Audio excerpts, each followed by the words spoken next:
नमस्कार, जय हिंद। स्वागत है आपका एक बार सुपर 50 में। आप सभी जानते हैं कि उत्तराखंड में जो शिक्षक भर्ती चल रही है, कोर्ट पे केस हुए जा रहे हैं। तो जितने भी केस हैं सबको जो डबल बेंच में है उसको बंच कर दिया गया था और सारे केस की सुनवाई होनी थी। उसमें जो डेट मिली थी वो कल की डेट मिली हुई है और जो केस लिस्टेड है वो केस लिस्टेड हो चुके हैं। आप स्क्रीन पे देख सकते हैं, केस लिस्टेड हो गया है। 27वां नंबर इसका है 27 अनुपंत, और इसमें state of Uttarakhand and another अविजय नेगी इनके जो वो हैं वकील हैं।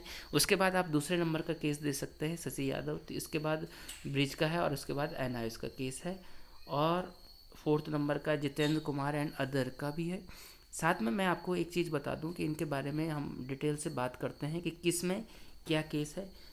और सबसे पहले आते हैं हम अनुपंथ की याचिका पे। अनुपंथ की जो याचिका है उसमें कहा गया है कि सीटेट, सीटीटी और यूटेट इनको 2021 वालों को मौका मिलने चाहिए। तो कारण क्या बताया गया? कारण ये बताया गया कि सीटेट का जो पेपर हुआ था, यूटेट का जो पेपर हुआ था वो 2020 में नहीं हो पाया, जबकि फॉर्म तो फिल हुए थे लेकिन कोरोना की वजह से ये पेपर नहीं हो पाया।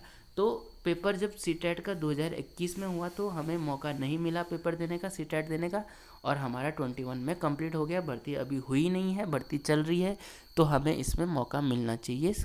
ये सीटेट 2021 वालों का कहना है। तो इसके बाद इसमें पूरी संभावना है कि इनको ये टाइम मिलेगा और ज़रूर इनको एक महीने का लगभग टाइम दिया जाएगा। शायद सारी विज्ञप्ति ओपन होगी। हाँ, अगर यदि इनका विरोध सरकार कुछ और ऑप्शन में कुछ और निकाले तो ये दूसरी बात होगी, लेकिन पूरा चांस है कि इनको ये मौका कल मिलना ही मिलना है। अगर हर कोई भर्ती को कोई भी उलझाने की कोशिश करेगा तो हो सकता है कि ये भर्ती फिर से, ये डेट फिर से आगे की बढ़ जाएगी। वैसे भी एक डेट में कुछ रिजल्ट आते नहीं है कोर्ट के, ये आप सभी को पता है। कोर्ट में कोई मामला जाता है तो सालों खींच जाता है, ये आप सभी जानते हैं। उसके बाद आते हैं हम दूसरे नंबर के केस पे। दूसरे नंबर का जो केस है शशि यादव का 27 फर्स्ट, तो इसका जो डिटेल है ये अभी तक मुझे पता नहीं है, लेकिन ये कोई केस, नया केस लगा होगा शायद, या फिर अगर आप में से किसी को इसके बारे में जानकारी है तो आप ज़रूर कमेंट सेशन में बताइए कि ये किसका केस है। हो सकता है ये बीएड का केस हो या फिर डाइट का हो, लेकिन अभी बोलना सही नहीं होगा क्योंकि किसका केस है इसका बारे में कोई डिटेल अभी तक नहीं है। अगर आपको किसी को है तो आप कमेंट सेशन में ज़रूर मुझे भी बता दीजिए। थर्ड वाला है ये बीएड प्लस ब्रिज का कोर्स है, बीएड प्लस ब्रिज का। इनकी क्या डिमांड है? डिमांड ही कहूँगा। इनका ये मांग है कि NIOS या फिर DLED जितने भी लोग हैं उनके इक्विवेलेंट हमको लिया जाए।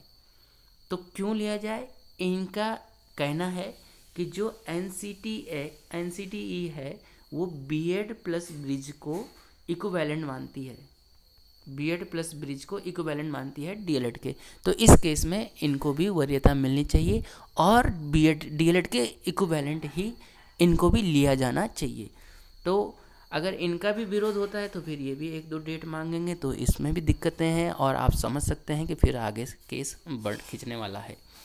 तो लेकिन अगर इसका सरकार ने, देखते हैं क्या काउंटर सबमिट किया होगा, सरकार से जवाब मांगा गया था बीएड और ब्रिज के बारे में, तो हो सकता है इनको भी इस भर्ती में मौका मिल जाए। और लेकिन उसके बाद भी एक प्रॉब्लम ये रहेगी कि मेरिट कैसे बनेगी, फिर 60 और 40 का रेशियो कैसे बनेगा।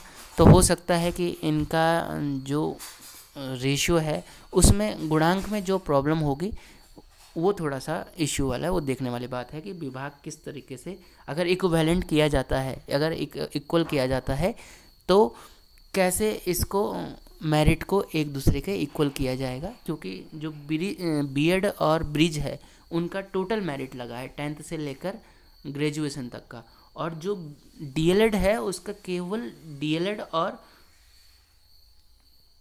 एंड प्लस TET का मेरिट लगा हुआ है। 60% DLED का लगना है प्लस 40% TET का मेरिट लगना है।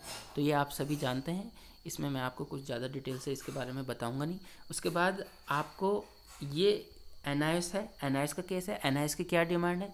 NIOS का ये डिमांड है कि भर्ती प्रक्रिया में लिया जाए, क्योंकि एनआईएस का जो जियो था वो ही रद्द कर दिया गया था। इसी वजह से ये केस खिंचा हुआ है इतना लंबा। और जो स्टे लगा हुआ है वो एनआईओएस की तरफ से ही लगा हुआ है। अगर एनआईओएस अगर स्टे वापस ले लेता है तो ये भर्ती स्वाभाविक ही चल पड़ेगी। इसमें ज़्यादा सबका इश्यू ज़्यादा नहीं है, एनआईओएस का सबसे बड़ा इश्यू इसमें है। तो एनआईओएस के भी अभी जो गवर्नमेंट का रुख है, और अगर गवर्नमेंट भी नहीं चाहेगी इस भर्ती को आगे बढ़ाना, तो हो सकता है एनआईओएस के फेवर में ये कल फैसला आ जाए। ये अभी तक कोर्ट का कुछ कहा नहीं जा सकता है कि कितनी डेट इसमें लग सकती हैं, कौन से। इसके बाद बात करते हैं, एक और केस है, ये जितेंद्र कुमार का भी इसमें बंच है, और ये इसके भी डिटेल हमें नहीं है। आपको अगर है तो ये 2 केस का ज़रूर प्लीज़ कमेंट सेक्शन में हमें भी बताइए, और जिससे लोगों को भी पता चल पाए ये केस किस किस के हैं। तो साथ में दोस्तों मैं आपको बता दूं कि ये कल अगर ये फ़ैसला नहीं आता है तो बड़ा प्रॉब्लम सभी के लिए होने वाला है, और किसी एक का भी इसमें अगर अहित होता है और अगर वकील आगे की डेट मांगते हैं तो होता यही है कि हर बार ये कहा जाता है कि आपको नहीं लेना है। तो क्यों नहीं लेना है, तो आप अपने एविडेंस दे। तो जिनको नहीं लेना है तो वो कहता है कि हमें 1 महीने का टाइम दीजिए, हम पूरे एविडेंस रख देंगे, चाहे एविडेंस हो या ना हो, वो डेट ले लेते हैं। उसके बाद फिर अगले उसमें क्या होता है कि फिर से डेट ले लेते हैं। ऐसे में ये डेट बढ़ती जाती है और बढ़ती ही जाती है। तो आप देख सकते हैं एक तरफ से डाइट वालों का प्रदर्शन चल रहा है, तो हो सकता है गवर्नमेंट कुछ अच्छे से पैरवी करे और सबको इसमें ले ले, सबको मौका दे दे, और इस केस को यहीं पे ख़त्म करके कल ही इसका रिज़ल्ट मिल जाए। सभी को उम्मीद यही है। सभी को शुभकामनाएं। सभी कल का वेट करेंगे, चैनल पे ही आपको फिर इन्फॉर्मेशन दूंगा। Thanks for watching. मिलते हैं नेक्स्ट वीडियो में।